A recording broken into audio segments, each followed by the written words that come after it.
I'm just using, firstly, a recording that was done by an acoustic artist just with his bass player at their house. So the idea that you can kind of get away with that is part of what I'm talking about today. And then I've taken that from them and assembled a mix in Logic using various buses and augs just to... do you cover parallel processing at all? Is that something you're familiar with? Yeah, where we you might teach it. Yeah. As well, yeah. Everyone, yeah, sort of an idea, a vague idea of what that is. Mm-hmm. If you've got sort of things running next to each other, you might have, for example, a vocal. And what I've done here in this session is I've got the vocal routed from the channel over here. So that's routed to what I've created, bus 29, and I've got several auxes that are all receiving off bus 29, and they're routing through to bus 31.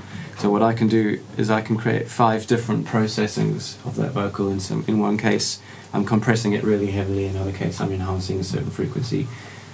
Basically, just creating different tonal characters that you then balance together to create the overall sound. That comes through to a master fader, which is then processed itself, and that becomes the fader you'd use to control the overall level of the vocal. So that's something you can apply to just about anything from a guitar to drums. It's a common technique used in drums, or even in this case, I've got a lot of the mix being routed to a bus, and that comes up here.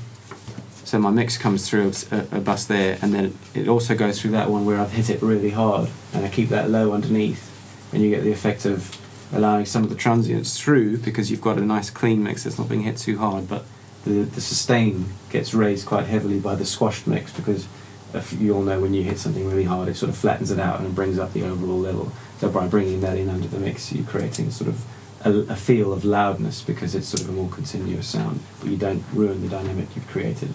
So those are sort of the aspects of using parallel compression, and that can be done with any effect really.